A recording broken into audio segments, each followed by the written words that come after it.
Big political fight के नतीजे आ गए हैं। देश को नया उपराष्ट्रपति मिल गया है। अब से कुछ देर पहले 15वें उपराष्ट्रपति चुनाव के नतीजे घोषित कर दिए गए। एनडीए के सीपी राधाकृष्णन को विनर घोषित किया गया। राधाकृष्णन विपक्षी उम्मीदवार जस्टिस बी सुदर्शन रेड्डी को हराने में कामयाब रहे।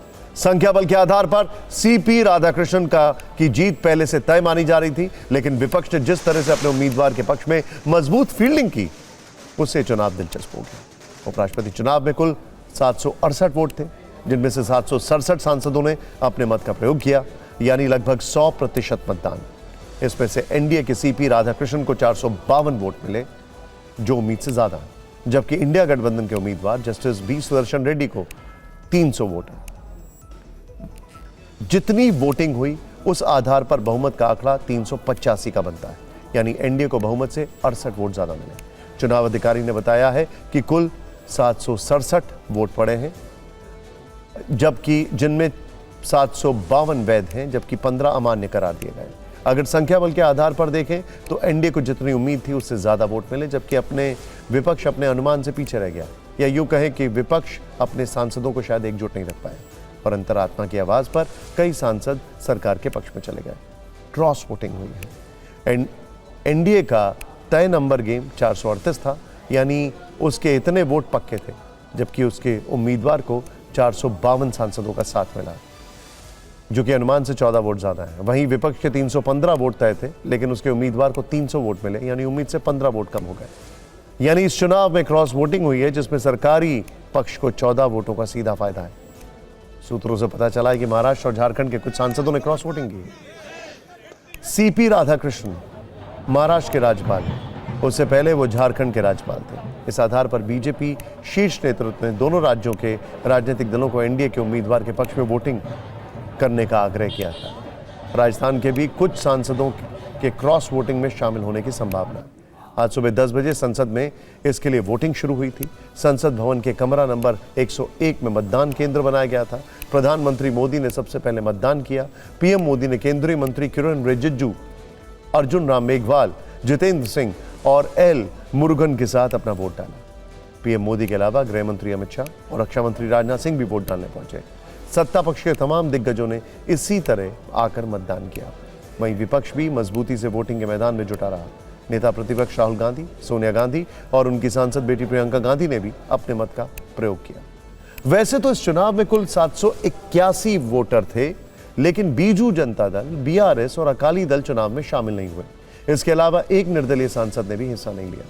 उस हिसाब से 13 वोट कम हो गए और वोट डालने वाले सांसदों की संख्या 768 हो गई, जिनमें से 767 सदस्यों ने ही मतदान में हिस्सा लिया। संसद भवन में मतदान के दौरान कुछ रोचक तस्वीरें भी आईं। शशि थरूर जब वोट डालने पहुंचे तो उस वक्त प्रियंका चतुर्वेदी भी वहां मौजूद थीं। उपराष्ट्रपति चुनाव में दोनों के मतदान की तस्वीरें काफी वायरल हैं। वोट चोरी वाले आरोपों पर जारी सियासी तनाव के बावजूद सभी सांसद एक दूसरे से काफी मिलते जुलते नजर आए। माहौल काफी खुशनुमा था। एनडीए उम्मीदवार की जीत के बाद बधाइयों का दौर शुरू हो गया। प्रधानमंत्री नरेंद्र मोदी ने सीपी राधाकृष्णन को जीत पर बधाई दी है। तमिलनाडु से आने वाले राधाकृष्णन के लिए के नाम के आगे उन्होंने थिरु लिखा। तमिल भाषा में सम्मान और आदर के लिए थिरु का इस्तेमाल होता है। पीएम ने उनकी तारीफ करते हुए लिखा, मुझे विश्वास है कि वो एक असाधारण उपराष्ट्रपति होंगे जो हमारे संवैधानिक मूल्यों को मजबूत करेंगे और संसदीय संवाद को आगे बढ़ाएंगे। गृह मंत्री अमित शाह ने लिखा, मेरा दृढ़ विश्वास है कि समाज के निचले स्तर से उठे एक नेता के रूप में आपकी दूरदर्शिता, प्रशासन के बारे में गहन ज्ञान, लोकतंत्र में मददगार और हाशिए पर खड़े लोगों की सेवा में मददगार साबित होगा। रक्षा मंत्री राजनाथ सिंह लिखते हैं, मुझे विश्वास है कि उनके नेतृत्व में राज्यसभा नई ऊंचाइयों को छुएगी। हमारी संसदीय परंपराएं और भी सुदृढ़ होंगी। उनके सफल और प्रभावशाली कार्यकाल के लिए मेरी शुभकामनाएं। एक पोस्ट कांग्रेस अध्यक्ष मल्लिकार्जुन खड़गे ने भी लिखा, जिसमें बधाई के साथ तंज भी था। खड़गे के मुताबिक हमें यह भी याद रखना होगा कि इस चुनाव की आवश्यकता क्यों पड़ी है। जगदीप धनखड़ ने मानसून सत्र की शुरुआत में ही अचानक इस्तीफा दे दिया था। यह मामला अभी भी अस्पष्ट है। वैसे तो अभी उपराष्ट्रपति का कार्यकाल 2 साल बचा हुआ था, लेकिन जगदीप धनखड़ के इस्तीफे की वजह से चुनाव करवाना पड़ा। इससे पहले 2022 में इस पद के लिए चुनाव हुआ था। उस वक्त जगदीप धनखड़ एनडीए उम्मीदवार थे, जबकि विपक्ष से मार्गरेट एल्वा ने दावेदारी पेश की थी। उस चुनाव में कुल 780 वोटर थे, जिनमें से 725 ने अपने मत का प्रयोग किया, 15 वोट अमान्य हुए, 710 वोट वैध पाए गए, जिनमें से धनखड़ को 528 सदस्यों का समर्थन मिला। मार्गरेट एल्वा को 182 वोट मिले थे, यानी लगभग 75% वोट धनखड़ के खाते में गए, जबकि एल्वा को करीब 25% सदस्यों का साथ मिला।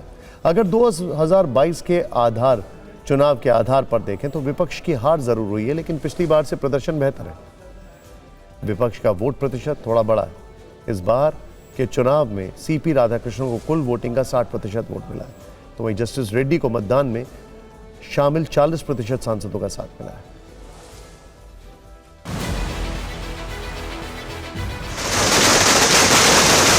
श्री बुच्ची रेड्डी सुदर्शन रेड्डी को 300 प्रथम वरीयता के मत प्राप्त हुए और श्री सीपी राधाकृष्णन को 452 प्रथम वरीयता के मत प्राप्त हुए। श्री सीपी राधाकृष्णन भारत के उपराष्ट्रपति के पद पर विधिवत निर्वाचित हुए हैं। उदार सोच के व्यक्तित्व है। हम लोगों का सौभाग्य होगा कि उनके संरक्षण में, क्योंकि वो राज्यसभा का संचालन भी करेंगे, हमको काम करने का अवसर मिलेगा। उनको बहुत बहुत बधाई, हार्दिक बधाई, अभिनंदन। सुखद खबर है कि एनडीए के उम्मीदवार सीपी राधाकृष्णन जी देश के उपराष्ट्रपति होंगे। उनको 452 से ज़्यादा वोट मिला। विपक्षी सांसदों ने भी अंतरात्मा के आवाज़ पे वोट दिया उनको। समीक्षा हम लोग करेंगे, देखेंगे कहाँ गड़बड़ी हुई, कहाँ क्रॉस वोटिंग हुई, हमारे पार्टी से हुई या दूसरी पार्टी से हुई, तो वो सब चीज़ों का जायज़ा लिया जाएगा। और हम लोग को जो दक्षिण से उम्मीद थी वो भी उतनी पूरी नहीं हुई। वो बड़े देश का लीडर बनने के लिए जा रहे थे राहुल गांधी, उनके कम से कम 50 से 60 वोट्स उसके ऊपर कम हुए हैं, उनको लोगों ने झटका दिया है।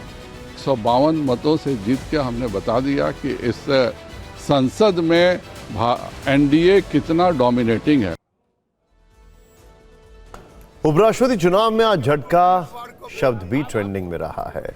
वोटिंग के दौरान उत्साह से भरे केंद्रीय मंत्री गिरिराज सिंह ने मजाकिया अंदाज में कहा, अंतरात्मा की आवाज सुनिए, झटका मीट खाइए, एनडीए के उम्मीदवार को वोट दीजिए। इस पर समाजवादी पार्टी के सांसद राजीव राय उनका हाथ पकड़कर खींचते दिखे। उन्होंने कटाक्ष करते हुए कहा, ये बीफ खाने वाले हैं। इस पर वहां मौजूद नेता ने कहा कि अंतरात्मा गिरिराज सिंह की भी जगनी चाहिए, आखिर बिहार में चुनाव है। हालांकि झटका मीट वाला सवाल समाजवादी पार्टी के अध्यक्ष अखिलेश यादव से भी पूछा गया, तो उन्होंने कहा कि हमें अभी अंतर पता नहीं है मीट का कि कैसे खाना चाहिए। झटका मीट खाइए और एनडीए के उम्मीदवार को वोट। आप किसके सुन रहे हैं? बीफ खाने वाले एनडीए वाले हैं। तो देखिए, ये भी जगेगी गिरिराज सिंह की भी, अंतरात्मा गिरिराज सिंह की भी जगनी चाहिए। वो हमें डिफरेंस अभी पता नहीं है वो मीट का कैसे खाना चाहिए।